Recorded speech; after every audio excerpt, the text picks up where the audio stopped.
श्रीगणेशाय नमः। अथ श्री शनि स्तोत्र।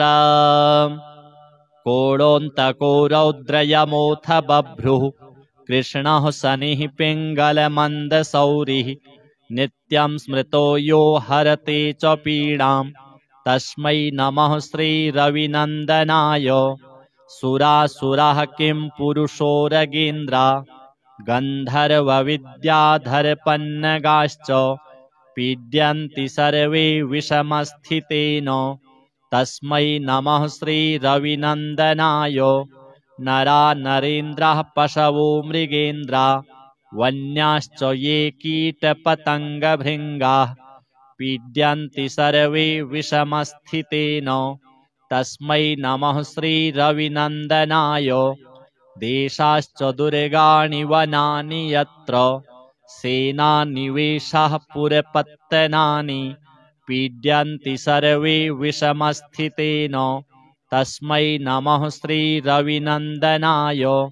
तिलैर्यवैर्माशगुडान्नदानैर्लोहेन नीलाम्बरदानतो वा प्रीणाति मन्त्रैर्निजवासरे च तस्मै नमः श्रीरविनन्दनाय।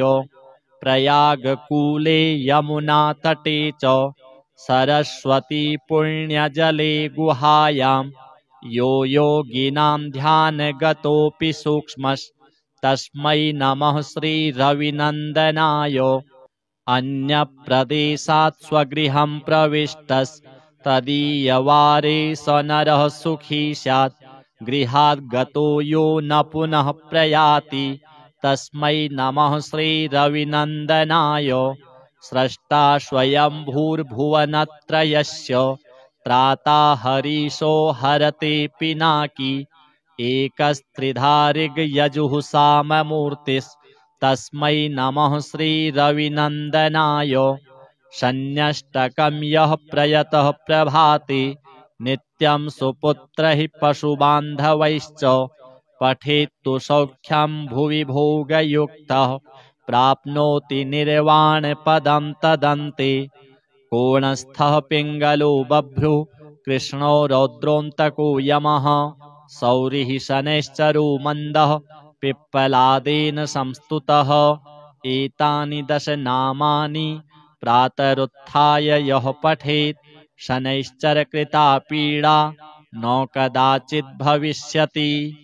अथ श्री राहु स्तोत्र। काश्यप उवाच शृण्वन्तु मुनयः सर्वे राहुप्रीतिकरं स्तवं सर्वरोगप्रशमनं विषभीतिहरं परं सर्वसम्पत्करं चैव गुह्यमेतदनुत्तमम् आदरेण प्रवक्ष्यामि श्रूयतामवधानतः।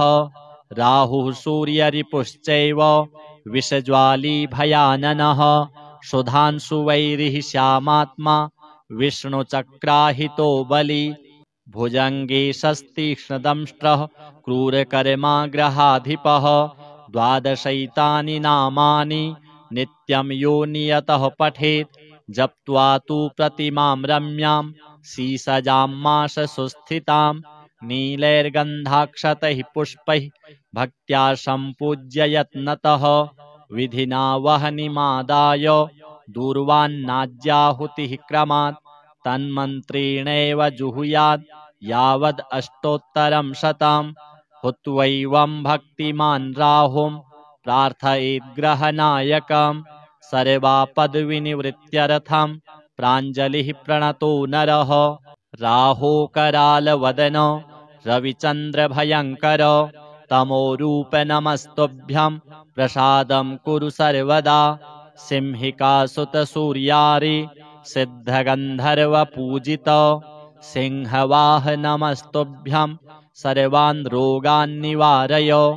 कृपाणफलकाहस्त त्रिशूलिनवरदायक गरलातिगरालास्य गदान्मे नाशयाखिलान् स्वरभानो सर्पवदन सुधाकरविमर्दन सुरासुरवरस्तुत्य सर्वदा त्वं प्रसीद मे इति सम्प्रार्थितो राहुः दुष्टस्थानगतोऽपि वा सुप्रीतो जायते तस्य सर्वान् रोगान् विनाशयेत् विषान्नो जायते भीतिः महारोगस्य का कथा सर्वान् कामान् वाप्नोति नष्टं राज्यमवाप्नुयात् एवं पठेदनुदिनं स्तवराजमेतं मर्त्यः प्रसन्नहृदयो विजितेन्द्रियो यः आरोग्यमायुरतुलं लभते सुपुत्रान् सर्वे ग्रहा विषमगाः सुरतिप्रसन्नाः। अथ श्री केतु स्तोत्र। गौतम उवाच मुनीन्द्रसूत तत्त्वज्ञ सर्वशास्त्रविशारद सर्वरोगहरं ब्रूहि केतुः स्तोत्रमनुत्तमम्।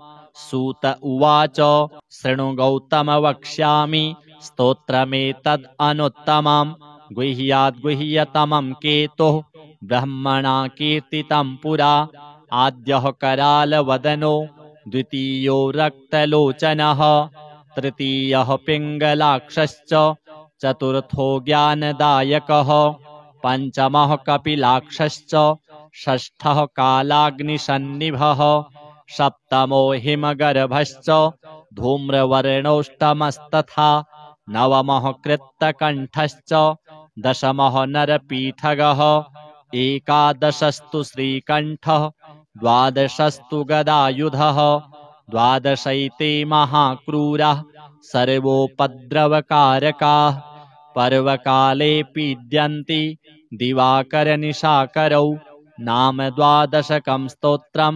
केतोरेतन्महात्मनः पठन्ति येन्वहं भक्त्या तेभ्यः केतुः प्रसीदति कुलुक्थ्यधान्ये विलिखित षट्कोणं मण्डलं शुभं पद्ममष्टदलं तत्र विलिखित च विधानतः नीलं घटं च संस्थाप्य दिवाकरनिशाकरौ केतुं च तत्र निक्षिप्य पूजयित्वा विधानतः स्तोत्रमेतत् पठित्वा च ध्यायन् केतुं वरप्रदं ब्राह्मणं श्रोत्रियं शान्तं पूजयित्वा कुटुम्बिनां केतुः करालवक्त्रस्य प्रतिमां वस्त्रसंयुतां कुम्भादिभिश्च संयुक्तां चित्रातारे प्रदापयेत् दानेनानेन सुप्रीतः केतुः स्यात्तस्य सौख्यदः वत्सरं प्रयता भूत्वा पूजयित्वा विधानतः मूलमष्टोत्तरशतं ये जपन्ति नरोत्तमाः तेषां केतुप्रसादेन न कदाचित् भयं भवेत्। श्री शनि राहु केतु देवार्पणमस्तु। कोणोऽन्तको रौद्रयमोऽथ बभ्रुः कृष्णः शनिः पिङ्गलमन्दशौरिः नित्यं स्मृतो यो हरते च पीडां तस्मै नमः श्रीरविनन्दनाय। सुरासुराः किं पुरुषोरगेन्द्रा गन्धर्वविद्याधरपन्नगाश्च पीड्यन्ति सर्वे विषमस्थितेन तस्मै नमः श्रीरविनन्दनाय। नरा नरेन्द्राः पशवो मृगेन्द्रा वन्याश्च ये कीटपतङ्गभृङ्गाः पीड्यन्ति सर्वे विषमस्थितेन तस्मै नमः श्रीरविनन्दनाय। देशाश्च दुर्गाणि वनानि यत्र सेनानिवेशाः पुरपत्तनानि पीड्यन्ति सर्वे विषमस्थितेन तस्मै नमः श्रीरविनन्दनाय। तिलैर्यवैर्माशगुडान्नदानैर्लोहेन नीलाम्बरदानतो वा प्रीणाति मन्त्रैर्निजवासरे च तस्मै नमः श्रीरविनन्दनाय। प्रयागकूले यमुनातटे च सरस्वती पुण्यजले गुहायां यो योगिनां ध्यानगतोऽपि सूक्ष्मस्तस्मै नमः श्रीरविनन्दनाय। अन्यप्रदेशात् स्वगृहं प्रविष्टस्तदीयवारे स नरः सुखी स्यात् गृहात् गतो यो न पुनः प्रयाति तस्मै नमः श्रीरविनन्दनाय। स्रष्टा स्वयंभूर्भुवनत्रयस्य त्राता हरीशो हरते पिनाकी एकस्त्रिधारिग्यजुः साममूर्तिस्तस्मै नमः श्रीरविनन्दनाय शन्यष्टकं यः प्रयतः प्रभाते नित्यं सुपुत्रैः पशुबान्धवैश्च पठेत्तु सौख्यं भुवि भोगयुक्तः प्राप्नोति निर्वाणपदं तदन्ते कोणस्थः पिङ्गलो बभ्रुः कृष्णो रौद्रोऽन्तको यमः सौरिः शनैश्चरो मन्दः पिप्पलादेन संस्तुतः एतानि दश नामानि प्रातरुत्थाय यः पठेत् शनैश्चरकृता पीडा न कदाचित् भविष्यति। अथ श्री राहु स्तोत्रम्। काश्यप उवाच शृण्वन्तु मुनयः सर्वे राहुप्रीतिकरं स्तवं सर्वरोगप्रशमनं विषभीतिहरं परं सर्वसम्पत्करं चैव गुह्यमेतदनुत्तमम् आदरेण प्रवक्ष्यामि श्रूयतामवधानतः। राहुः सूर्यरिपुश्चैव विषज्वाली भयाननः सुधांशुवैरिः श्यामात्मा विष्णुचक्राहितो बली भुजङ्गे शस्तीक्ष्णदंष्ट्रः क्रूरकर्माग्रहाधिपः द्वादशैतानि नामानि नित्यं यो नियतः पठेत् जप्त्वा तु प्रतिमां रम्यां सीसजां माशसुस्थितां नीलैर्गन्धाक्षतैः पुष्पैः भक्त्या सम्पूज्य यत्नतः विधिना वह्निमादाय दूर्वान्नाज्याहुतिः क्रमात् तन्मन्त्रेणैव जुहुयात् यावद् अष्टोत्तरं शतं हुत्वैवं भक्तिमान् राहुं प्रार्थयेद्ग्रहनायकं सर्वापद्विनिवृत्त्यर्थं प्राञ्जलिः प्रणतो नरः। राहोकरालवदन रविचन्द्रभयङ्कर तमोरूप नमस्तुभ्यं प्रसादं कुरु सर्वदा सिंहिकासुतसूर्यारे सिद्धगन्धर्वपूजित सिंहवाह नमस्तुभ्यं सर्वान् रोगान् निवारय कृपाणफलकाहस्त त्रिशूलिनवरदायक गरलातिगरालास्य गदान्मे नाशयाखिलान् स्वरभानो सर्पवदन सुधाकर विमर्दन सुरासुरवरस्तुत्य सर्वदा त्वं प्रसीद मे इति सम्प्रार्थितो राहुः दुष्टस्थानगतोऽपि वा सुप्रीतो जायते तस्य सर्वान् रोगान् विनाशयेत् विषान्नो जायते भीतिः महारोगस्य का कथा सर्वान् कामान् वाप्नोति नष्टं राज्यमवाप्नुयात् एवं पठेदनुदिनं स्तवराजमेतं मर्त्यः प्रसन्नहृदयो विजितेन्द्रियो यः आरोग्यमायुरतुलं लभते सुपुत्रान् सर्वे ग्रहा विषमगाः सुरतिप्रसन्नाः। अथ श्री केतु स्तोत्रम्। गौतम उवाच मुनीन्द्रसूत तत्त्वज्ञ सर्वशास्त्रविशारद सर्वरोगहरं ब्रूहि केतोः स्तोत्रमनुत्तमम्। सूत उवाच शृणु गौतम वक्ष्यामि स्तोत्रमेतद् अनुत्तमम् गुह्याद्गुह्यतमं केतुः ब्रह्मणा कीर्तितं पुरा आद्यः करालवदनो द्वितीयो रक्तलोचनः तृतीयः पिङ्गलाक्षश्च चतुर्थो ज्ञानदायकः पञ्चमः कपिलाक्षश्च षष्ठः कालाग्निसन्निभः सप्तमो हिमगर्भश्च धूम्रवर्णोष्टमस्तथा नवमः कृत्तकण्ठश्च दशमः नरपीठगः एकादशस्तु श्रीकण्ठः द्वादशस्तु गदायुधः द्वादशैते महाक्रूराः सर्वोपद्रवकारकाः पर्वकाले पीड्यन्ति दिवाकरनिशाकरौ नाम द्वादशकं स्तोत्रं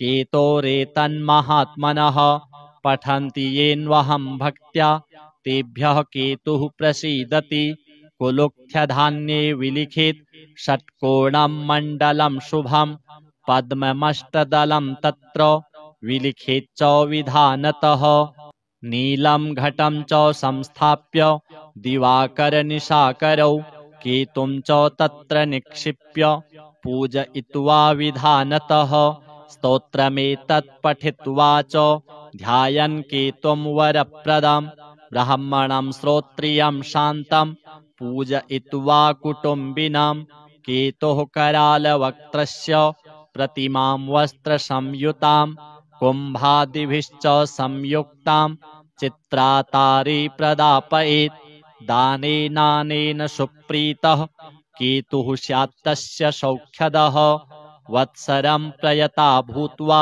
पूजयित्वा विधानतः मूलमष्टोत्तरशतं ये जपन्ति नरोत्तमाः तेषां केतुप्रसादेन न कदाचित् भयं भवेत्। श्री शनि राहु केतु देवार्पणमस्तु।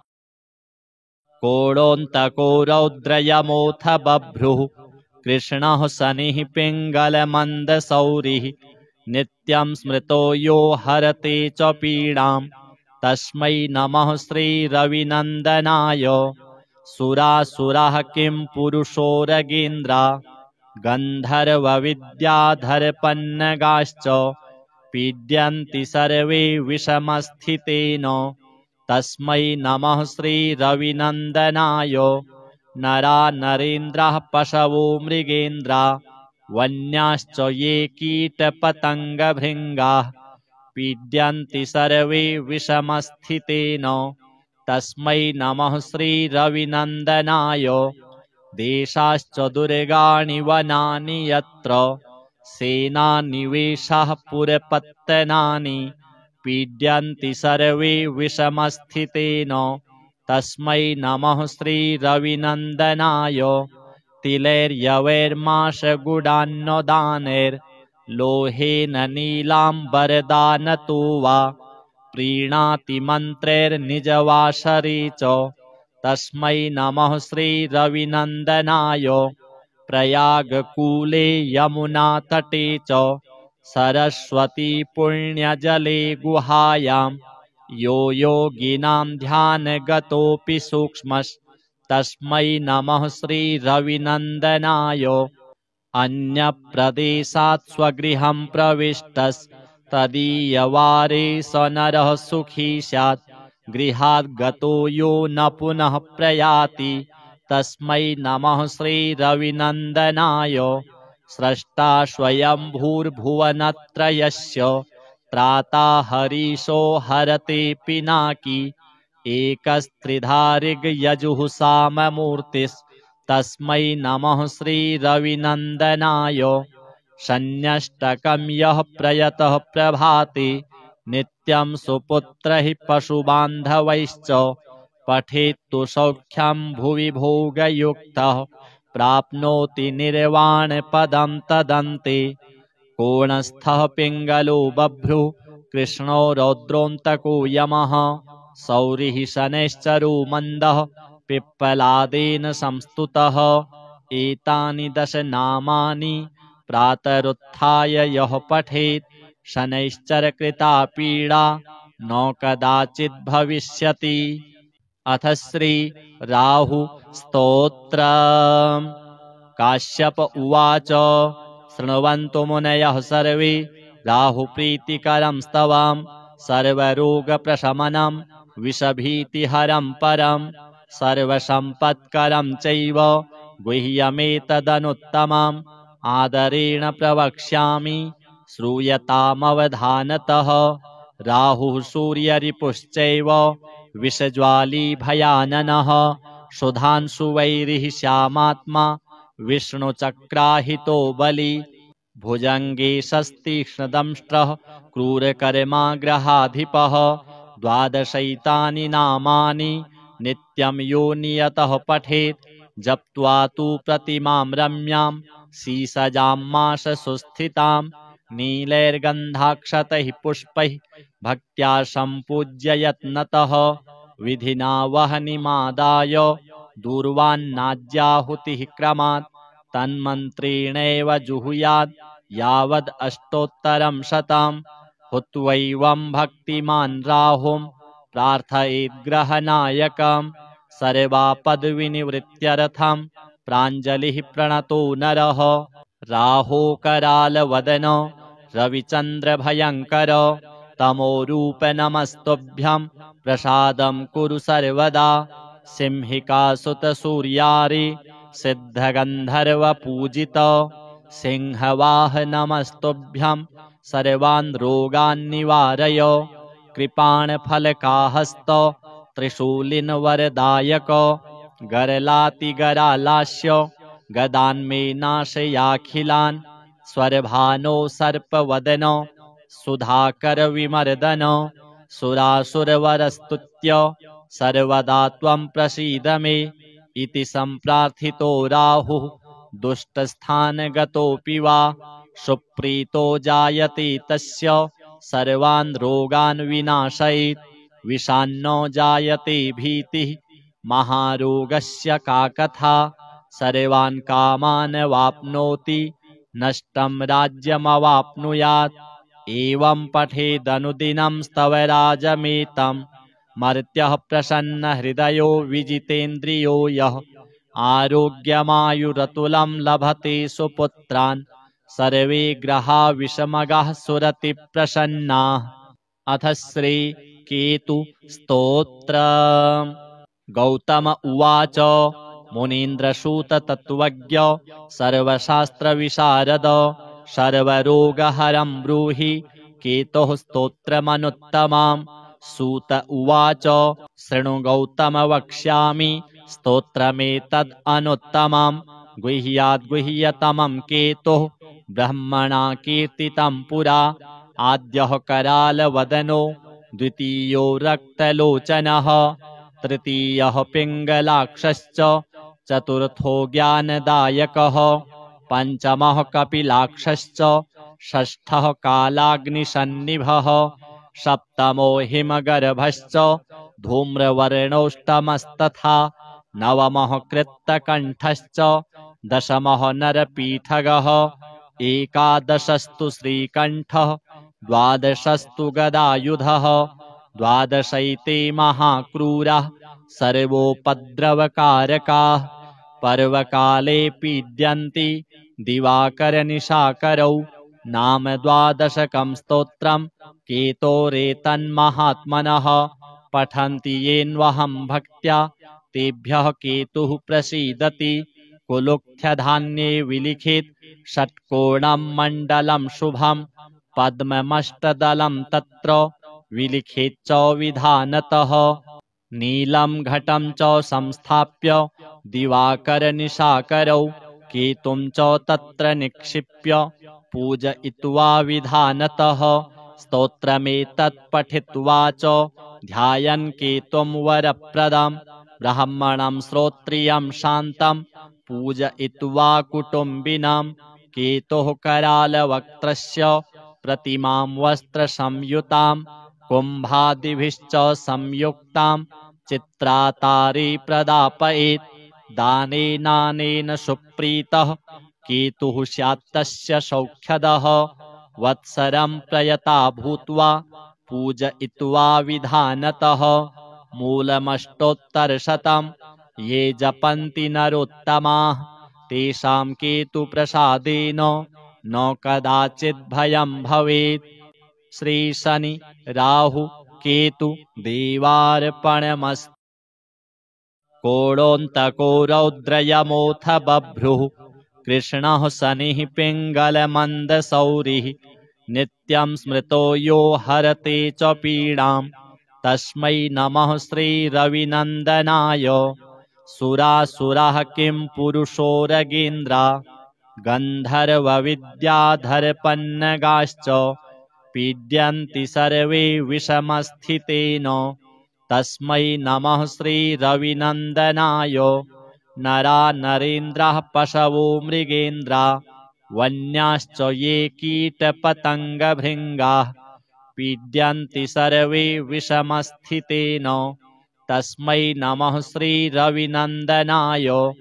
देशाश्च दुर्गाणि वनानि यत्र सेनानिवेशाः पुरपत्तनानि पीड्यन्ति सर्वे विषमस्थितेन तस्मै नमः श्रीरविनन्दनाय तिलैर्यवैर्माशगुडान्नदानैर्लोहेन नीलाम्बरदानतो वा प्रीणाति मन्त्रैर्निजवासरे च तस्मै नमः श्रीरविनन्दनाय प्रयागकूले यमुनातटे च सरस्वती पुण्यजले गुहायां यो योगिनां ध्यानगतोऽपि सूक्ष्मस्तस्मै नमः श्रीरविनन्दनाय अन्यप्रदेशात् स्वगृहं प्रविष्टस्तदीयवारे स नरः सुखी स्यात् गृहात् गतो यो न पुनः प्रयाति तस्मै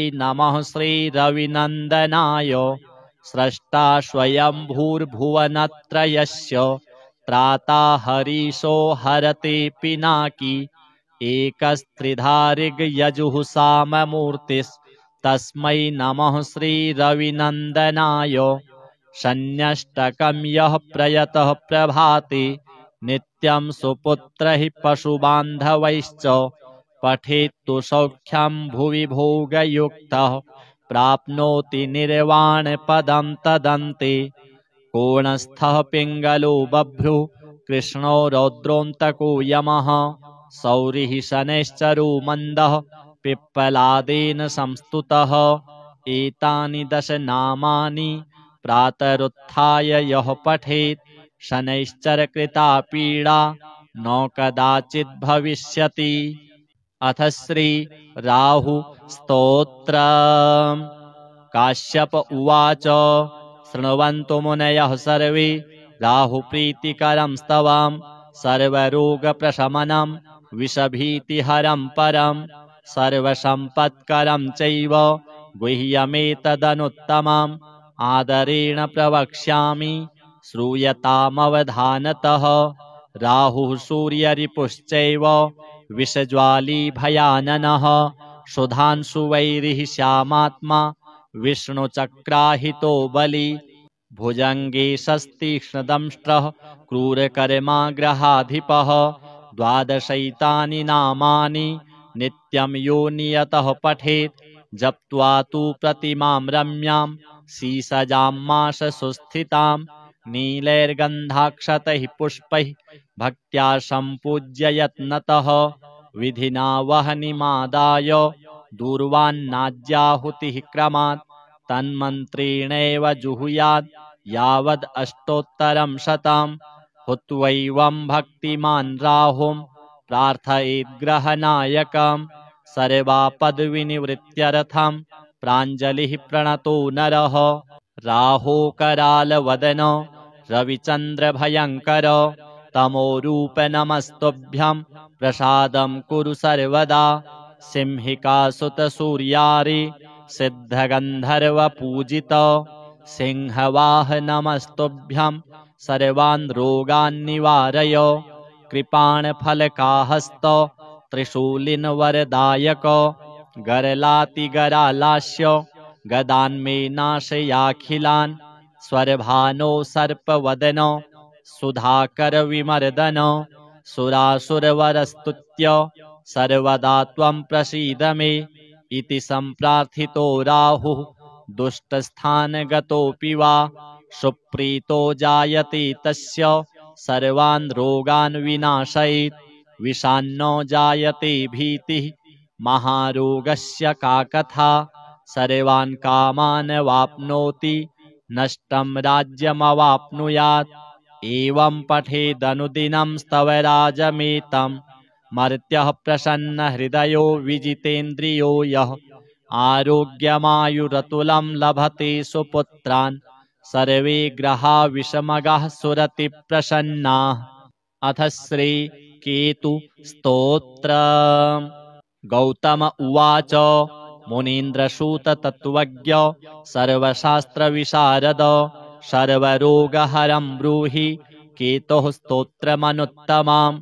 सूत उवाच शृणु गौतम वक्ष्यामि स्तोत्रमेतद् अनुत्तमम् गुह्याद्गुह्यतमं केतुः ब्रह्मणा कीर्तितं पुरा आद्यः करालवदनो द्वितीयो रक्तलोचनः तृतीयः पिङ्गलाक्षश्च चतुर्थो ज्ञानदायकः पञ्चमः कपिलाक्षश्च षष्ठः कालाग्निसन्निभः सप्तमो हिमगर्भश्च धूम्रवर्णोष्टमस्तथा नवमः कृत्तकण्ठश्च दशमः नरपीठगः एकादशस्तु श्रीकण्ठः द्वादशस्तु गदायुधः द्वादशैते महाक्रूरः सर्वोपद्रवकारकाः पर्वकाले पीड्यन्ति दिवाकरनिशाकरौ नाम द्वादशकं स्तोत्रं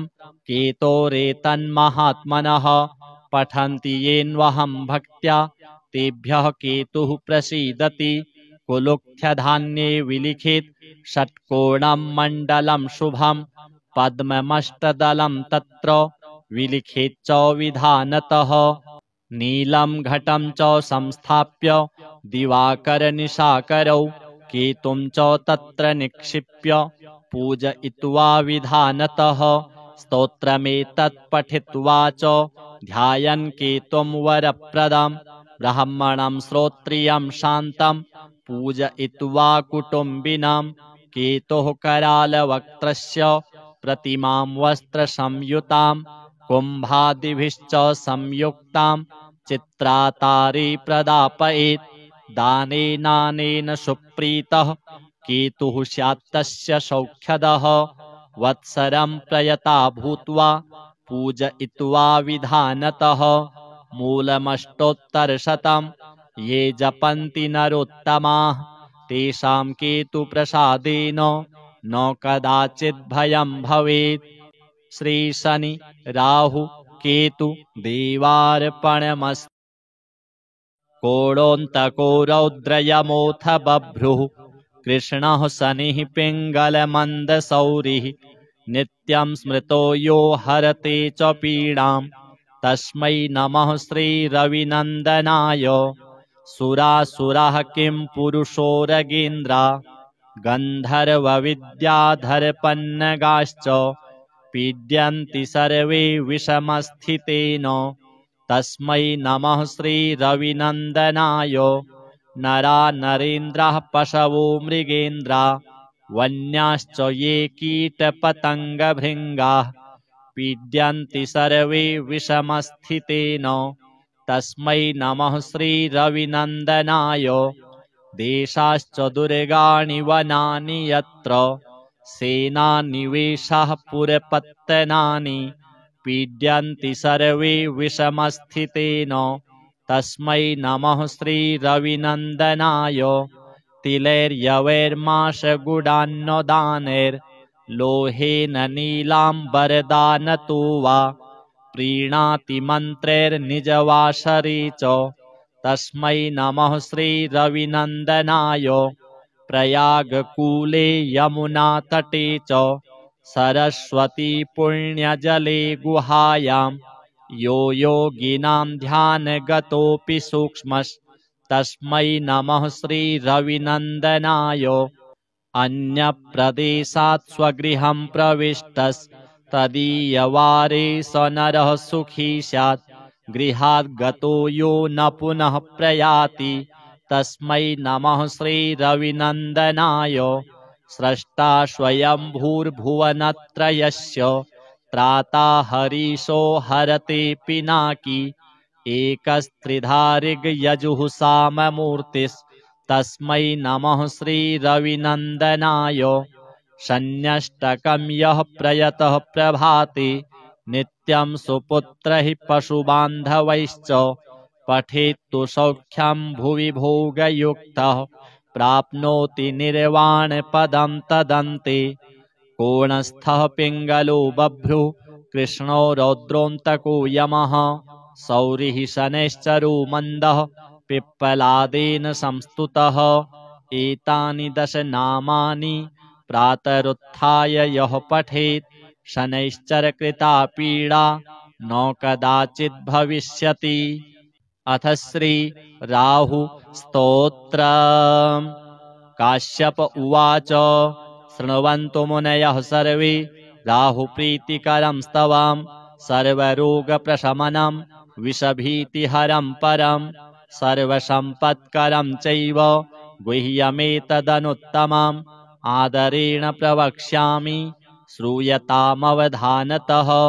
राहुः सूर्यरिपुश्चैव विषज्वाली भयाननः सुधांशुवैरिः श्यामात्मा विष्णुचक्राहितो बली भुजङ्गे शस्तीक्ष्णदंष्ट्रः क्रूरकर्माग्रहाधिपः द्वादशैतानि नामानि नित्यं यो नियतः पठेत् जप्त्वा तु प्रतिमां रम्यां सीसजां माशसुस्थितां नीलैर्गन्धाक्षतैः पुष्पैः भक्त्या सम्पूज्य यत्नतः विधिना वह्निमादाय दूर्वान्नाज्याहुतिः क्रमात् तन्मन्त्रेणैव जुहुयात् यावद् अष्टोत्तरं शतं हुत्वैवं भक्तिमान् राहुं प्रार्थयेत् ग्रहनायकम् सर्वापद्विनिवृत्त्यर्थं प्राञ्जलिः प्रणतो नरः।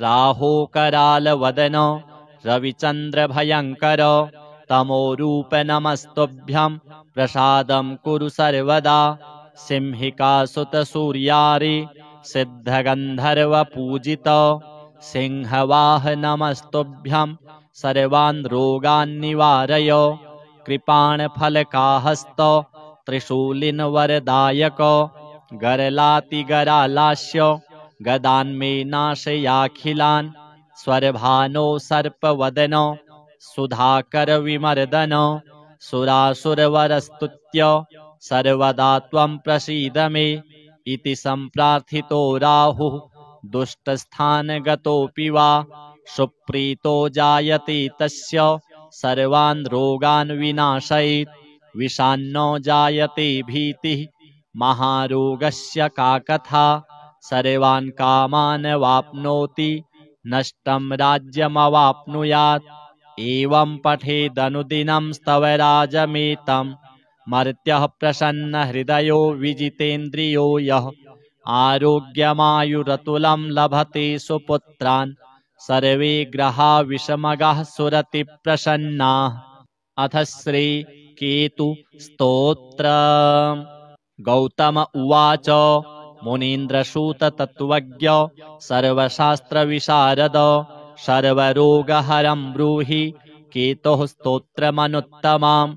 सूत उवाच शृणु गौतम वक्ष्यामि स्तोत्रमेतद् अनुत्तमम् गुह्याद्गुह्यतमं केतुः ब्रह्मणा कीर्तितं पुरा आद्यः करालवदनो द्वितीयो रक्तलोचनः तृतीयः पिङ्गलाक्षश्च चतुर्थो ज्ञानदायकः पञ्चमः कपिलाक्षश्च षष्ठः कालाग्निसन्निभः सप्तमो हिमगर्भश्च धूम्रवर्णोष्टमस्तथा नवमः कृत्तकण्ठश्च दशमः नरपीठगः एकादशस्तु श्रीकण्ठः द्वादशस्तु गदायुधः द्वादशैते महाक्रूराः सर्वोपद्रवकारकाः पर्वकाले पीड्यन्ति दिवाकरनिशाकरौ नाम द्वादशकं स्तोत्रं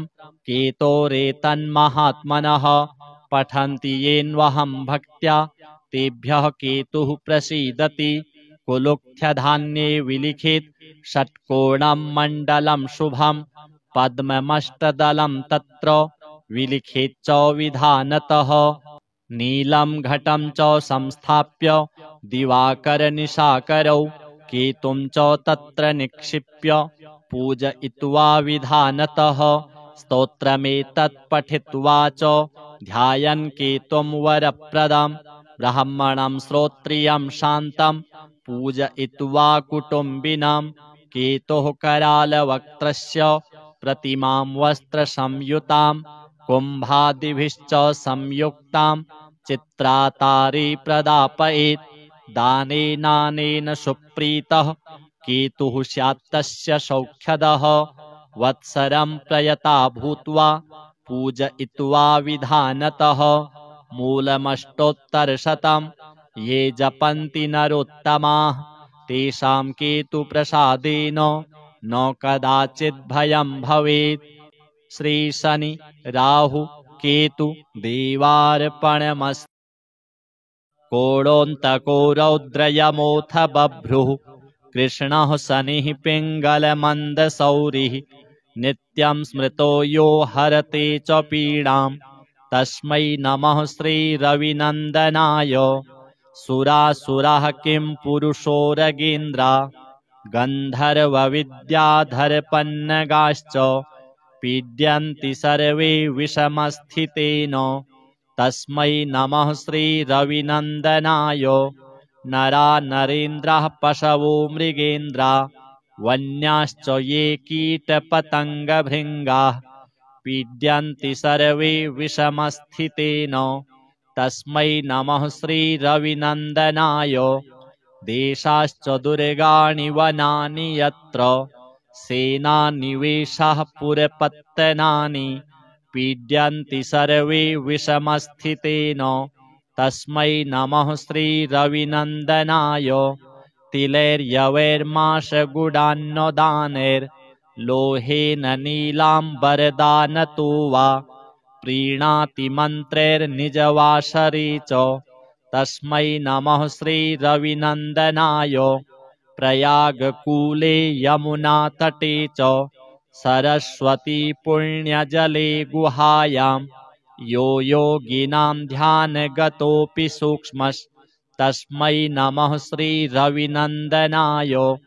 अन्यप्रदेशात् स्वगृहं प्रविष्टस्तदीयवारे स नरः सुखी स्यात् गृहात् गतो यो न पुनः प्रयाति तस्मै नमः श्रीरविनन्दनाय। स्रष्टा स्वयंभूर्भुवनत्रयस्य त्राता हरीशो हरते पिनाकी एकस्त्रिधारिग्यजुः साममूर्तिस्तस्मै नमः श्रीरविनन्दनाय। शन्यष्टकं यः प्रयतः प्रभाते नित्यं सुपुत्रैः पशुबान्धवैश्च पठेत्तु सौख्यं भुवि भोगयुक्तः प्राप्नोति निर्वाणपदं तदन्ते। कोणस्थः पिङ्गलो बभ्रुः कृष्णो रौद्रोऽन्तको यमः सौरिः शनैश्चरो मन्दः पिप्पलादेन संस्तुतः। एतानि 10 नामानि प्रातरुत्थाय यः पठेत् शनैश्चरकृता पीडा न कदाचित् भविष्यति। अथ श्री राहु स्तोत्रम्। काश्यप उवाच शृण्वन्तु मुनयः सर्वे राहुप्रीतिकरं स्तवम् सर्वरोगप्रशमनं विषभीतिहरं परं सर्वसम्पत्करं चैव गुह्यमेतदनुत्तमम् आदरेण प्रवक्ष्यामि श्रूयतामवधानतः। राहुः सूर्यरिपुश्चैव विषज्वाली भयाननः सुधांशुवैरिः श्यामात्मा विष्णुचक्राहितो बली भुजङ्गे शस्तीक्ष्णदंष्ट्रः क्रूरकर्माग्रहाधिपः।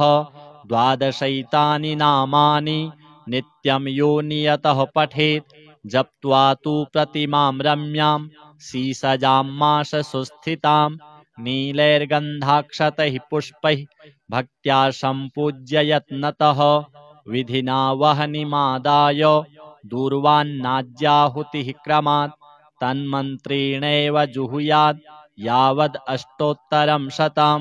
हुत्वैवं भक्तिमान् राहुं प्रार्थयेत् ग्रहनायकं सर्वापद्विनिवृत्त्यर्थं प्राञ्जलिः प्रणतो नरः।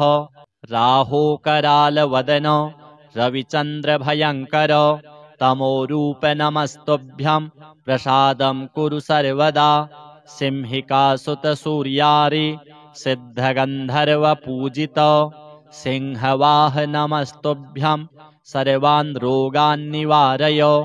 कृपाणफलकाहस्त त्रिशूलिनवरदायक गरलातिगरालास्य गदान्मे नाशयाखिलान् स्वरभानो सर्पवदन सुधाकर विमर्दन सुरासुरवरस्तुत्य सर्वदा त्वं प्रसीद मे इति सम्प्रार्थितो राहुः दुष्टस्थानगतोऽपि वा सुप्रीतो जायते तस्य सर्वान् रोगान् विनाशयेत् विषान्नो जायते भीतिः महारोगस्य का कथा सर्वान् कामान् वाप्नोति नष्टं राज्यमवाप्नुयात् एवं पठेदनुदिनं स्तवराजमेतं मर्त्यः प्रसन्नहृदयो विजितेन्द्रियो यः आरोग्यमायुरतुलं लभते सुपुत्रान् सर्वे ग्रहा विषमगाः सुरतिप्रसन्नाः।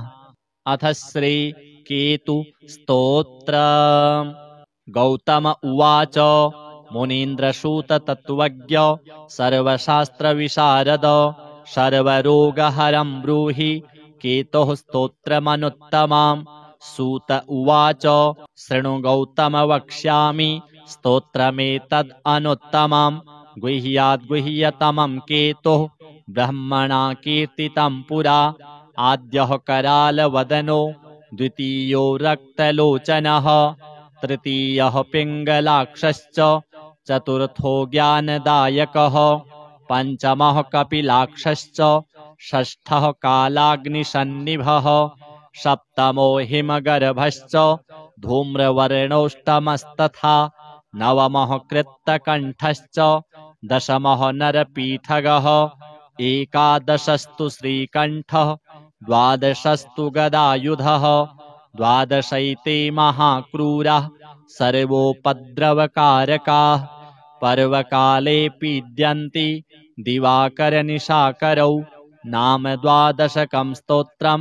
केतोरेतन्महात्मनः पठन्ति येन्वहं भक्त्या तेभ्यः केतुः प्रसीदति कुलुक्थ्यधान्ये विलिखित षट्कोणं मण्डलं शुभं पद्ममष्टदलं तत्र विलिखित च विधानतः नीलं घटं च संस्थाप्य दिवाकरनिशाकरौ केतुं च तत्र निक्षिप्य पूजयित्वा विधानतः स्तोत्रमेतत् पठित्वा च ध्यायन् केतुं वरप्रदं ब्राह्मणं श्रोत्रियं शान्तं पूजयित्वा कुटुम्बिनां केतुः करालवक्त्रस्य प्रतिमां वस्त्रसंयुतां कुम्भादिभिश्च संयुक्तां चित्रातारे प्रदापयेत् दानेनानेन सुप्रीतः केतुः स्यात्तस्य सौख्यदः वत्सरं प्रयता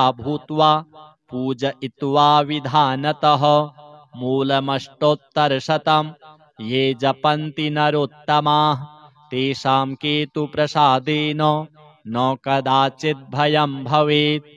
श्री शनि राहु केतु देवार्पणमस्तु। कोणोऽन्तको रौद्रयमोऽथ बभ्रुः कृष्णः शनिः पिङ्गलमन्दशौरिः नित्यं स्मृतो यो हरते च पीडां तस्मै नमः श्रीरविनन्दनाय। सुरासुराः किं पुरुषोरगेन्द्रा गन्धर्वविद्याधरपन्नगाश्च पीड्यन्ति सर्वे विषमस्थितेन तस्मै नमः श्रीरविनन्दनाय। नरा नरेन्द्राः पशवो मृगेन्द्रा वन्याश्च ये कीटपतङ्गभृङ्गाः पीड्यन्ति सर्वे विषमस्थितेन तस्मै नमः श्रीरविनन्दनाय। देशाश्च दुर्गाणि वनानि यत्र सेनानिवेशाः पुरपत्तनानि पीड्यन्ति सर्वे विषमस्थितेन तस्मै नमः श्रीरविनन्दनाय। तिलैर्यवैर्माशगुडान्नदानैर्लोहेन नीलाम्बरदानतो वा प्रीणाति मन्त्रैर्निजवासरे च तस्मै नमः श्रीरविनन्दनाय। प्रयागकूले यमुनातटे च सरस्वती पुण्यजले गुहायां यो योगिनां ध्यानगतोऽपि सूक्ष्मस्तस्मै नमः श्रीरविनन्दनाय। अन्यप्रदेशात् स्वगृहं प्रविष्टस्तदीयवारे स नरः सुखी स्यात् गृहाद्गतो यो न पुनः प्रयाति तस्मै नमः श्रीरविनन्दनाय स्रष्टा स्वयंभूर्भुवनत्रयस्य त्राता हरीशो हरते पिनाकी एकस्त्रिधारिग्यजुः साममूर्तिस्तस्मै नमः श्रीरविनन्दनाय शन्यष्टकं यः प्रयतः प्रभाते नित्यं सुपुत्रैः पशुबान्धवैश्च पठेत्तु सौख्यं भुवि भोगयुक्तः प्राप्नोति निर्वाणपदं तदन्ते कोणस्थः पिङ्गलो बभ्रुः कृष्णो रौद्रोऽन्तको यमः सौरिः शनैश्चरो मन्दः पिप्पलादेन संस्तुतः एतानि 10 नामानि प्रातरुत्थाय यः पठेत् शनैश्चरकृता पीडा न कदाचित् भविष्यति। अथ श्री राहु स्तोत्रम्। काश्यप उवाच शृण्वन्तु मुनयः सर्वे राहुप्रीतिकरं स्तवम् सर्वरोगप्रशमनं विषभीतिहरं परं सर्वसम्पत्करं चैव गुह्यमेतदनुत्तमम् आदरेण प्रवक्ष्यामि श्रूयतामवधानतः। राहुः सूर्यरिपुश्चैव विषज्वाली भयाननः सुधांशुवैरिः श्यामात्मा विष्णुचक्राहितो बली भुजङ्गे शस्तीक्ष्णदंष्ट्रः क्रूरकर्माग्रहाधिपः 12 नामानि नित्यं यो नियतः पठेत् जप्त्वा तु प्रतिमां रम्यां सीसजां माशसुस्थितां नीलैर्गन्धाक्षतैः पुष्पैः भक्त्या सम्पूज्य यत्नतः विधिना वह्निमादाय दूर्वान्नाज्याहुतिः क्रमात् तन्मन्त्रेणैव जुहुयात् यावद् अष्टोत्तरं शतम् हुत्वैवं भक्तिमान् राहुं प्रार्थयेद्ग्रहनायकम् सर्वापद्विनिवृत्त्यर्थं प्राञ्जलिः प्रणतो नरः। राहोकरालवदन रविचन्द्रभयङ्कर तमोरूप नमस्तुभ्यं प्रसादं कुरु सर्वदा सिंहिकासुतसूर्यारि सिद्धगन्धर्वपूजित सिंहवाह नमस्तुभ्यं सर्वान् रोगान् निवारय कृपाणफलकाहस्त त्रिशूलिनवरदायक गरलातिगरालास्य गदान्मे नाशयाखिलान् स्वरभानो सर्पवदन सुधाकरविमर्दन सुरासुरवरस्तुत्य सर्वदा त्वं प्रसीद मे इति सम्प्रार्थितो राहुः दुष्टस्थानगतोऽपि वा सुप्रीतो जायते तस्य सर्वान् रोगान् विनाशयेत् विषान्नो जायते भीतिः महारोगस्य का कथा सर्वान् कामान् वाप्नोति नष्टं राज्यमवाप्नुयात् एवं पठेदनुदिनं स्तवराजमेतं मर्त्यः प्रसन्नहृदयो विजितेन्द्रियो यः आरोग्यमायुरतुलं लभते सुपुत्रान् सर्वे ग्रहा विषमगाः सुरति प्रसन्नाः। अथ श्री केतु स्तोत्रम्। गौतम उवाच मुनीन्द्रसूत तत्त्वज्ञ सर्वशास्त्रविशारद सर्वरोगहरं ब्रूहि केतुः स्तोत्रमनुत्तमम्। सूत उवाच शृणु गौतम वक्ष्यामि स्तोत्रमेतद् अनुत्तमम् गुह्याद्गुह्यतमं केतुः ब्रह्मणा कीर्तितं पुरा आद्यः करालवदनो द्वितीयो रक्तलोचनः तृतीयः पिङ्गलाक्षश्च चतुर्थो ज्ञानदायकः पञ्चमः कपिलाक्षश्च षष्ठः कालाग्निसन्निभः सप्तमो हिमगर्भश्च धूम्रवर्णोष्टमस्तथा नवमः कृत्तकण्ठश्च दशमः नरपीठगः एकादशस्तु श्रीकण्ठः द्वादशस्तु गदायुधः द्वादशैते महाक्रूरः सर्वोपद्रवकारकाः पर्वकाले पीड्यन्ति दिवाकरनिशाकरौ नाम 12 स्तोत्रम् केतोरेतन्महात्मनः पठन्ति येन्वहं भक्त्या तेभ्यः केतुः प्रसीदति। कुलुक्थ्यधान्ये विलिखित षट्कोणं मण्डलं शुभं पद्ममष्टदलं तत्र विलिखित च विधानतः।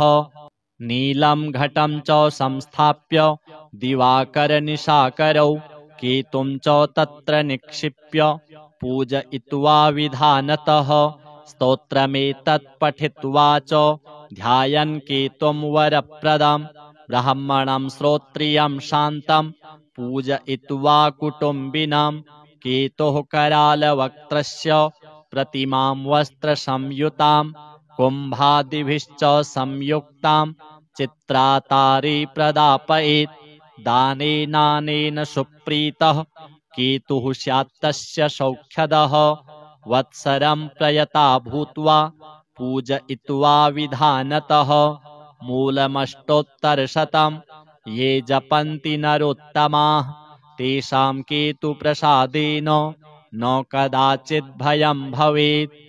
श्री शनि राहु केतु देवार्पणमस्तु। कोणोऽन्तको रौद्रयमोऽथ बभ्रुः कृष्णः शनिः पिङ्गलमन्दशौरिः। नित्यं स्मृतो यो हरते च पीडां तस्मै नमः श्रीरविनन्दनाय। सुरासुराः किं पुरुषोरगेन्द्रा गन्धर्वविद्याधरपन्नगाश्च पीड्यन्ति सर्वे विषमस्थितेन तस्मै नमः श्रीरविनन्दनाय। नरा नरेन्द्राः पशवो मृगेन्द्रा वन्याश्च ये कीटपतङ्गभृङ्गाः पीड्यन्ति सर्वे विषमस्थितेन तस्मै नमः श्रीरविनन्दनाय। देशाश्च दुर्गाणि वनानि यत्र सेनानिवेशाः पुरपत्तनानि पीड्यन्ति सर्वे विषमस्थितेन तस्मै नमः श्रीरविनन्दनाय। तिलैर्यवैर्माशगुडान्नदानैर्लोहेन नीलाम्बरदानतो वा प्रीणाति मन्त्रैर्निजवासरे च तस्मै नमः श्रीरविनन्दनाय। प्रयागकूले यमुनातटे च सरस्वती पुण्यजले गुहायां यो योगिनां ध्यानगतोऽपि सूक्ष्मस्तस्मै नमः श्रीरविनन्दनाय। अन्यप्रदेशात् स्वगृहं प्रविष्टस्तदीयवारे स नरः सुखी स्यात्। गृहात् गतो यो न पुनः प्रयाति तस्मै नमः श्रीरविनन्दनाय। स्रष्टा स्वयंभूर्भुवनत्रयस्य त्राता हरीशो हरते पिनाकी। एकस्त्रिधारिग्यजुः साममूर्तिस्तस्मै नमः श्रीरविनन्दनाय। शन्यष्टकं यः प्रयतः प्रभाते नित्यं सुपुत्रैः पशुबान्धवैश्च पठेत्तु सौख्यं भुवि भोगयुक्तः प्राप्नोति निर्वाणपदं तदन्ते। कोणस्थः पिङ्गलो बभ्रुः कृष्णो रौद्रोऽन्तको यमः सौरिः शनैश्चरो मन्दः पिप्पलादेन संस्तुतः। एतानि दश नामानि प्रातरुत्थाय यः पठेत् शनैश्चरकृता पीडा न कदाचित् भविष्यति। अथ श्री राहु स्तोत्रम्। काश्यप उवाच शृण्वन्तु मुनयः सर्वे राहुप्रीतिकरं स्तवं सर्वरोगप्रशमनं विषभीतिहरं परं सर्वसम्पत्करं चैव गुह्यमेतदनुत्तमम् आदरेण प्रवक्ष्यामि श्रूयतामवधानतः। राहुः सूर्यरिपुश्चैव विषज्वाली भयाननः सुधांशुवैरिः श्यामात्मा विष्णुचक्राहितो बली। भुजङ्गे शस्तीक्ष्णदंष्ट्रः क्रूरकर्माग्रहाधिपः। द्वादशैतानि नामानि नित्यं यो नियतः पठेत् जप्त्वा तु प्रतिमां रम्यां शीसजां माशसुस्थितां नीलैर्गन्धाक्षतैः पुष्पैः भक्त्या सम्पूज्य यत्नतः विधिना वह्निमादाय दूर्वान्नाज्याहुतिः क्रमात् तन्मन्त्रेणैव जुहुयात् यावद् अष्टोत्तरं शतम् हुत्वैवं भक्तिमान् राहुं प्रार्थयेद्ग्रहनायकम् सर्वापद्विनिवृत्त्यर्थं प्राञ्जलिः प्रणतो नरः राहोकरालवदन रविचन्द्रभयङ्कर तमोरूप नमस्तुभ्यं प्रसादं कुरु सर्वदा सिंहिकासुतसूर्यारि सिद्धगन्धर्वपूजित सिंहवाह नमस्तुभ्यं सर्वान् रोगान् निवारय कृपाणफलकाहस्त त्रिशूलिनवरदायक गरलातिगरालास्य गदान्मे नाशयाखिलान् स्वरभानो सर्पवदन सुधाकर विमर्दन सुरासुरवरस्तुत्य सर्वदा त्वं प्रसीद मे इति सम्प्रार्थितो राहुः दुष्टस्थानगतोऽपि वा सुप्रीतो जायते तस्य सर्वान् रोगान् विनाशयेत् विषान्नो जायते भीतिः महारोगस्य का कथा सर्वान् कामान् वाप्नोति नष्टं राज्यमवाप्नुयात् एवं पठेदनुदिनं स्तवराजमेतं मर्त्यः प्रसन्नहृदयो विजितेन्द्रियो यः आरोग्यमायुरतुलं लभते सुपुत्रान् सर्वे ग्रहा विषमगाः सुरतिप्रसन्नाः अथ श्री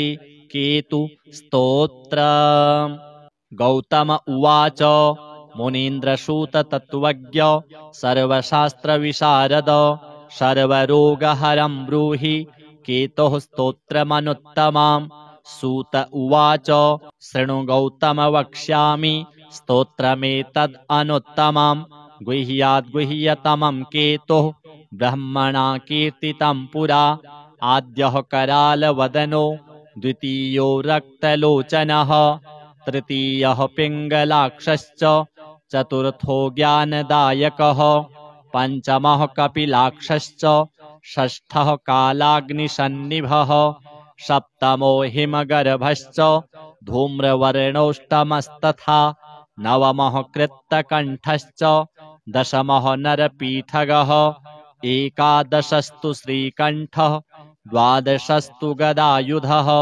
द्वादशैते महाक्रूरः सर्वोपद्रवकारकाः पर्वकाले पीड्यन्ति दिवाकरनिशाकरौ नाम द्वादशकं स्तोत्रं केतोरेतन्महात्मनः पठन्ति येन्वहं भक्त्या तेभ्यः केतुः प्रसीदति कुलुक्थ्यधान्ये विलिखित षट्कोणं मण्डलं शुभं पद्ममष्टदलं तत्र विलिखित विधानतः नीलं घटं च संस्थाप्य दिवाकरनिशाकरौ केतुं च तत्र निक्षिप्य पूजयित्वा विधानतः स्तोत्रमेतत् पठित्वा च ध्यायन् केतुं वरप्रदं ब्राह्मणं श्रोत्रियं शान्तं पूजयित्वा कुटुम्बिनं केतुः करालवक्त्रस्य प्रतिमां वस्त्रसंयुतां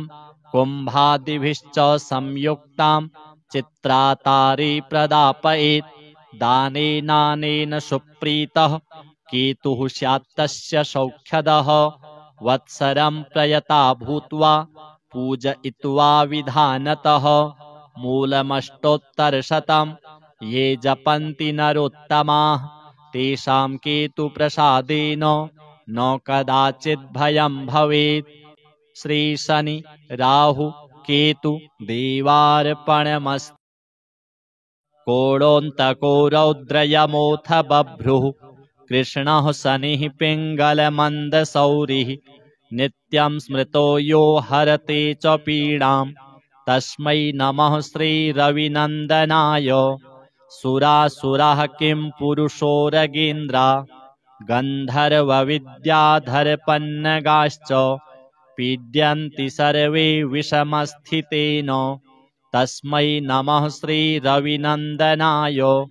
नरा नरेन्द्राः पशवो मृगेन्द्रा वन्याश्च ये कीटपतङ्गभृङ्गाः पीड्यन्ति सर्वे विषमस्थितेन तस्मै नमः श्रीरविनन्दनाय देशाश्च दुर्गाणि वनानि यत्र सेनानिवेशाः पुरपत्तनानि पीड्यन्ति सर्वे विषमस्थितेन तस्मै नमः श्रीरविनन्दनाय तिलैर्यवैर्माशगुडान्नदानैर्लोहेन नीलाम्बरदानतो वा प्रीणाति मन्त्रैर्निजवासरे च तस्मै नमः श्रीरविनन्दनाय प्रयागकूले यमुनातटे च सरस्वती पुण्यजले गुहायां यो योगिनां ध्यानगतोऽपि सूक्ष्मस्तस्मै नमः श्रीरविनन्दनाय अन्यप्रदेशात् स्वगृहं प्रविष्टस्तदीयवारे स नरः सुखी स्यात् गृहात् गतो यो न पुनः प्रयाति तस्मै नमः श्रीरविनन्दनाय स्रष्टा स्वयंभूर्भुवनत्रयस्य त्राता हरीशो हरते पिनाकी एकस्त्रिधारिग्यजुः साममूर्तिस्तस्मै नमः श्रीरविनन्दनाय शन्यष्टकं यः प्रयतः प्रभाते नित्यं सुपुत्रैः पशुबान्धवैश्च पठेत्तु सौख्यं भुवि भोगयुक्तः प्राप्नोति निर्वाणपदं तदन्ते कोणस्थः पिङ्गलो बभ्रुः कृष्णो रौद्रोऽन्तको यमः सौरिः शनैश्चरो मन्दः पिप्पलादेन संस्तुतः एतानि 10 नामानि प्रातरुत्थाय यः पठेत् शनैश्चरकृता पीडा न कदाचित् भविष्यति। अथ श्री राहु स्तोत्रम्। काश्यप उवाच शृण्वन्तु मुनयः सर्वे राहुप्रीतिकरं स्तवं सर्वरोगप्रशमनं विषभीतिहरं परं सर्वसम्पत्करं चैव गुह्यमेतदनुत्तमम् आदरेण प्रवक्ष्यामि श्रूयतामवधानतः।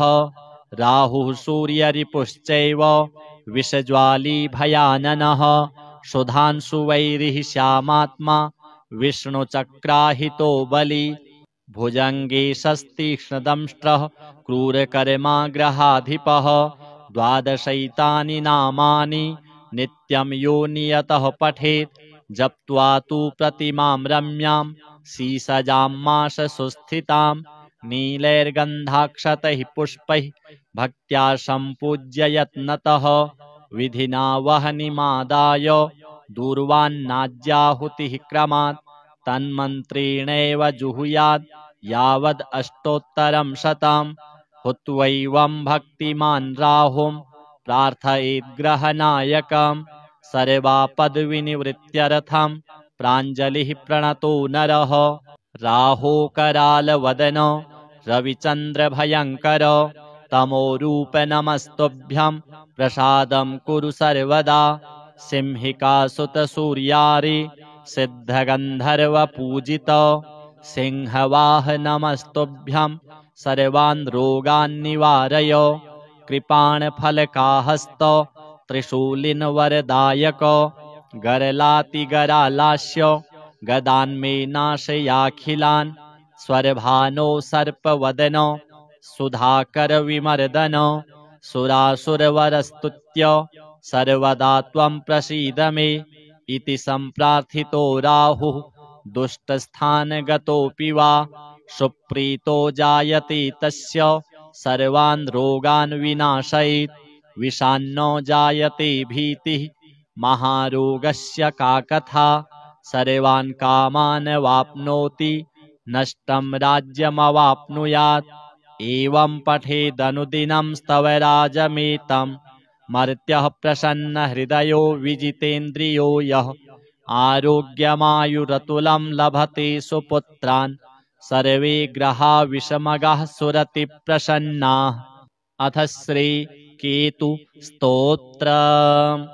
गौतम उवाच मुनीन्द्रसूततत्त्वज्ञ सर्वशास्त्रविशारद सर्वरोगहरं ब्रूहि केतोः स्तोत्रमनुत्तमाम्। सूत उवाच शृणु गौतम वक्ष्यामि स्तोत्रमेतद् अनुत्तमम्। गुह्याद्गुह्यतमं केतुः ब्रह्मणा कीर्तितं पुरा। आद्यः करालवदनो द्वितीयो रक्तलोचनः तृतीयः पिङ्गलाक्षश्च चतुर्थो ज्ञानदायकः पञ्चमः कपिलाक्षश्च षष्ठः कालाग्निसन्निभः सप्तमो हिमगर्भश्च धूम्रवर्णोष्टमस्तथा नवमः कृत्तकण्ठश्च दशमः नरपीठगः एकादशस्तु श्रीकण्ठः द्वादशस्तु गदायुधः द्वादशैते महाक्रूरः सर्वोपद्रवकारकाः पर्वकाले पीड्यन्ति दिवाकरनिशाकरौ नाम द्वादशकं स्तोत्रम् केतोरेतन्महात्मनः पठन्ति येन्वहं भक्त्या तेभ्यः केतुः प्रसीदति कुलुक्थ्यधान्ये विलिखित षट्कोणं मण्डलं शुभं पद्ममष्टदलं तत्र विलिखित च विधानतः नीलं घटं च संस्थाप्य दिवाकरनिशाकरौ केतुं च तत्र निक्षिप्य पूजयित्वा विधानतः स्तोत्रमेतत् पठित्वा च ध्यायन् केतुं वरप्रदं ब्राह्मणं श्रोत्रियं शान्तं पूजयित्वा कुटुम्बिनं केतुः करालवक्त्रस्य प्रतिमां वस्त्रसंयुतां कुम्भादिभिश्च संयुक्तां चित्रातारे प्रदापयेत् दानेनानेन सुप्रीतः केतुः स्यात्तस्य सौख्यदः वत्सरं प्रयता भूत्वा पूजयित्वा विधानतः मूलमष्टोत्तरशतं ये जपन्ति नरोत्तमाः तेषां केतुप्रसादेन न कदाचित् भयं भवेत्। श्री शनि राहु केतु देवार्पणमस्तु। कोणोऽन्तको रौद्रयमोऽथ बभ्रुः कृष्णः शनिः पिङ्गलमन्दशौरिः नित्यं स्मृतो यो हरते च पीडां तस्मै नमः श्रीरविनन्दनाय। सुरासुरः किं पुरुषोरगेन्द्रा गन्धर्वविद्याधरपन्नगाश्च पीड्यन्ति सर्वे विषमस्थितेन तस्मै नमः श्रीरविनन्दनाय। नरा नरेन्द्राः पशवो मृगेन्द्रा वन्याश्च ये कीटपतङ्गभृङ्गाः पीड्यन्ति सर्वे विषमस्थितेन तस्मै नमः श्रीरविनन्दनाय। देशाश्च दुर्गाणि वनानि यत्र सेनानिवेशाः पुरपत्तनानि पीड्यन्ति सर्वे विषमस्थितेन तस्मै नमः श्रीरविनन्दनाय। तिलैर्यवैर्माशगुडान्नदानैर्लोहेन नीलाम्बरदानतो वा प्रीणाति मन्त्रैर्निजवासरे च तस्मै नमः श्रीरविनन्दनाय। प्रयागकूले यमुनातटे च सरस्वती पुण्यजले गुहायां यो योगिनां ध्यानगतोऽपि सूक्ष्मस्तस्मै नमः श्रीरविनन्दनाय। अन्यप्रदेशात् स्वगृहं प्रविष्टस्तदीयवारे स नरः सुखी स्यात् गृहात् गतो यो न पुनः प्रयाति तस्मै नमः श्रीरविनन्दनाय। स्रष्टा स्वयंभूर्भुवनत्रयस्य त्राता हरीशो हरते पिनाकी एकस्त्रिधारिग्यजुः साममूर्तिस्तस्मै नमः श्रीरविनन्दनाय। शन्यष्टकं यः प्रयतः प्रभाते नित्यं सुपुत्रैः पशुबान्धवैश्च पठेत्तु सौख्यं भुवि भोगयुक्तः प्राप्नोति निर्वाणपदं तदन्ते। कोणस्थः पिङ्गलो बभ्रुः कृष्णो रौद्रोऽन्तको यमः सौरिः शनैश्चरो मन्दः पिप्पलादेन संस्तुतः। एतानि 10 नामानि प्रातरुत्थाय यः पठेत् शनैश्चरकृता पीडा न कदाचित् भविष्यति। अथ श्री राहु स्तोत्रम्।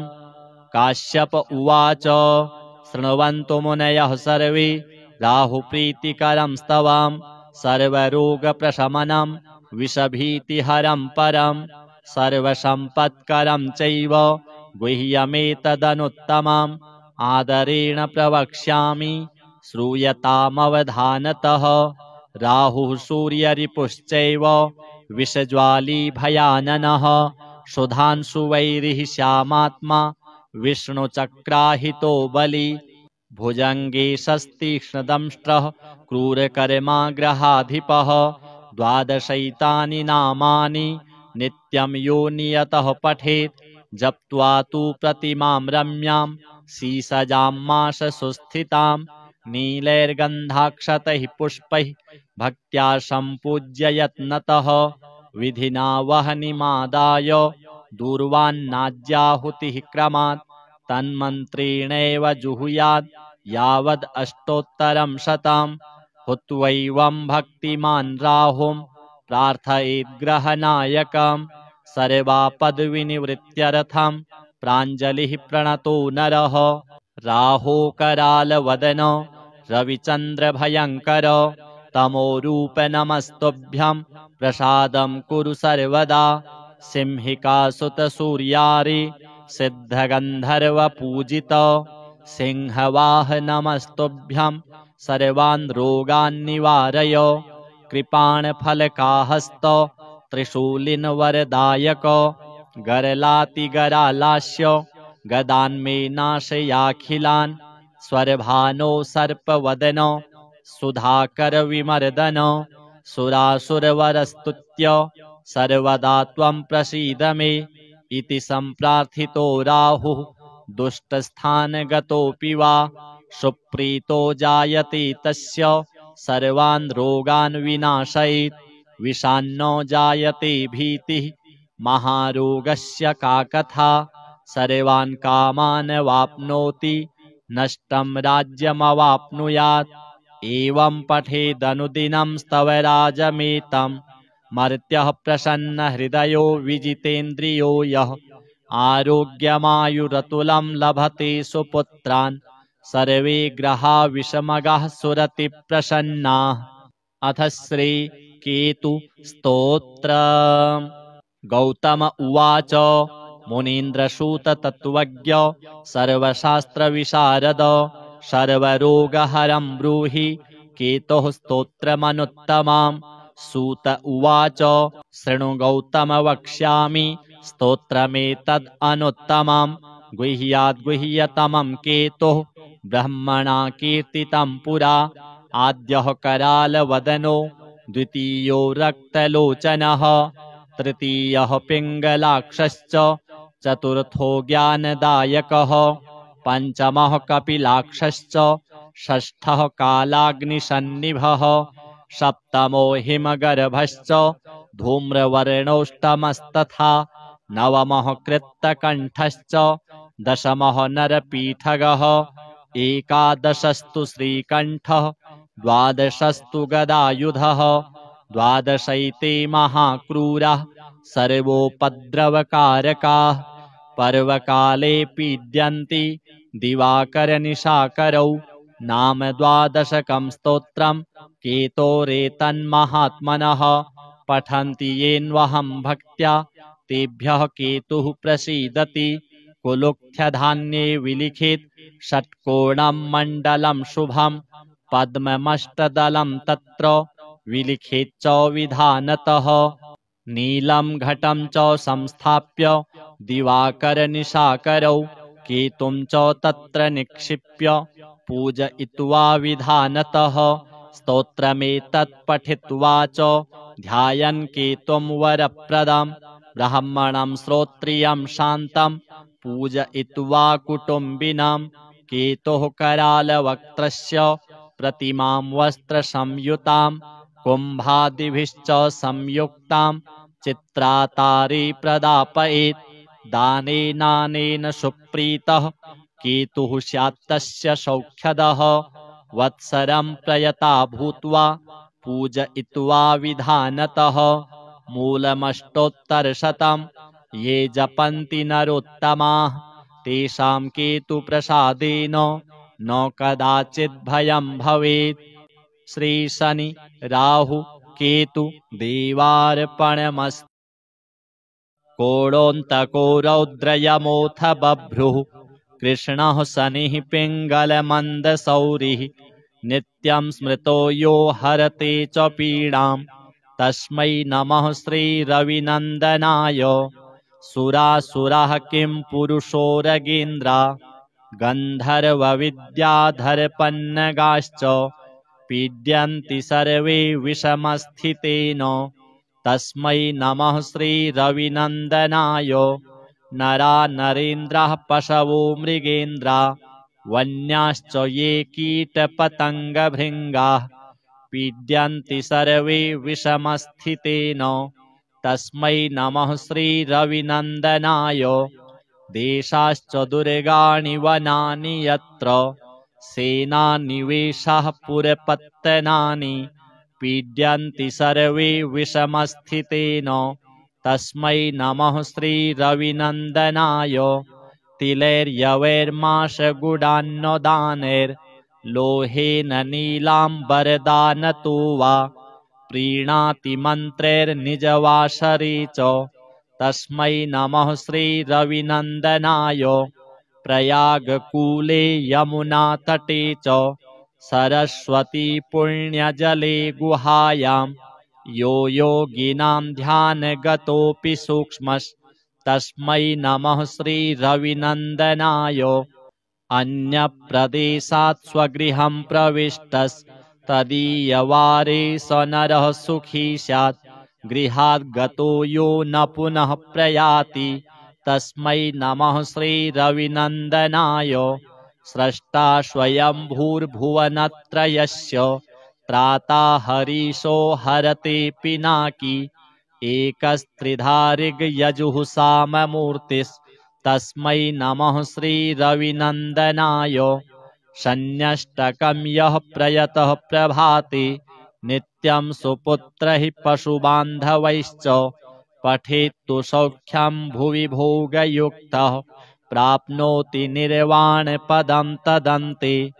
कोणस्थः पिङ्गलो बभ्रुः कृष्णो रौद्रोऽन्तको यमः सौरिः शनैश्चरो मन्दः पिप्पलादेन संस्तुतः। एतानि 10 नामानि प्रातरुत्थाय यः पठेत् शनैश्चरकृता पीडा न कदाचित् भविष्यति। अथ श्री राहु स्तोत्रम्। काश्यप उवाच शृण्वन्तु मुनयः सर्वे राहुप्रीतिकरं स्तवं सर्वरोगप्रशमनं विषभीतिहरं परं सर्वसम्पत्करं चैव गुह्यमेतदनुत्तमम् आदरेण प्रवक्ष्यामि श्रूयतामवधानतः। राहुः सूर्यरिपुश्चैव विषज्वाली भयाननः सुधांशुवैरिः श्यामात्मा विष्णुचक्राहितो बली भुजङ्गे शस्तीक्ष्णदंष्ट्रः क्रूरकर्माग्रहाधिपः।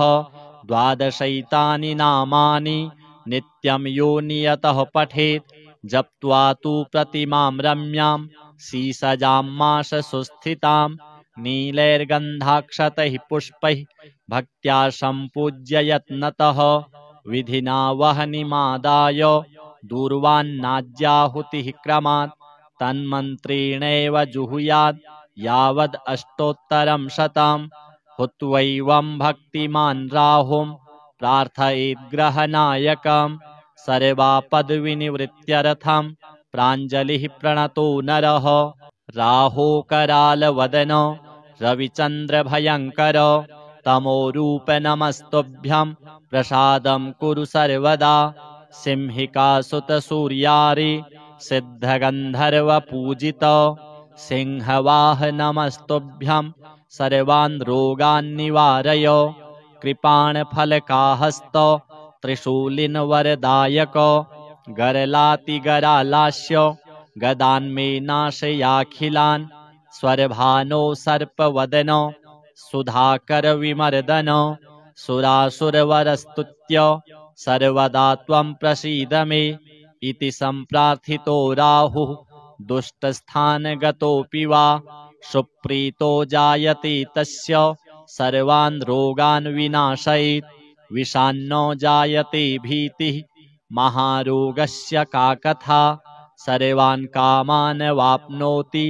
नष्टं राज्यमवाप्नुयात् एवं पठेदनुदिनं स्तवराजमेतं मर्त्यः प्रसन्नहृदयो विजितेन्द्रियो यः आरोग्यमायुरतुलं लभते सुपुत्रान् सर्वे ग्रहा विषमगाः सुरतिप्रसन्नाः। अथ श्री केतु स्तोत्र। गौतम उवाच मुनीन्द्रसूत तत्त्वज्ञ सर्वशास्त्रविशारद सर्वरोगहरं ब्रूहि केतोः स्तोत्रमनुत्तमम्। सूत उवाच शृणु गौतम वक्ष्यामि स्तोत्रमेतद् अनुत्तमम् गुह्याद्गुह्यतमं केतुः ब्रह्मणा कीर्तितं पुरा आद्यः करालवदनो द्वितीयो रक्तलोचनः तृतीयः पिङ्गलाक्षश्च चतुर्थो ज्ञानदायकः पञ्चमः कपिलाक्षश्च षष्ठः कालाग्निसन्निभः सप्तमो हिमगर्भश्च धूम्रवर्णोष्टमस्तथा नवमः कृत्तकण्ठश्च दशमः नरपीठगः एकादशस्तु श्रीकण्ठः द्वादशस्तु गदायुधः द्वादशैते महाक्रूराः सर्वोपद्रवकारकाः पर्वकाले पीड्यन्ति दिवाकरनिशाकरौ नाम द्वादशकं स्तोत्रं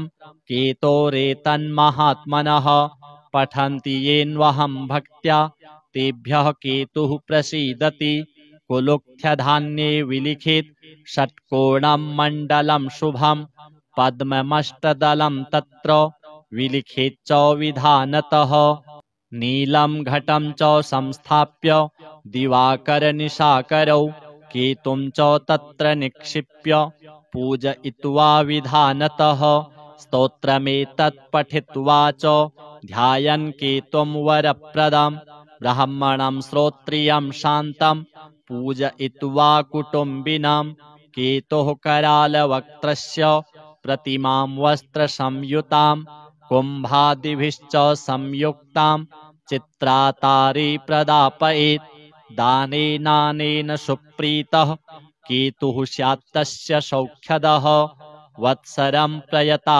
भूत्वा पूजयित्वा विधानतः मूलमष्टोत्तरशतं ये जपन्ति नरोत्तमाः तेषां केतुप्रसादेन न कदाचित् भयं भवेत्।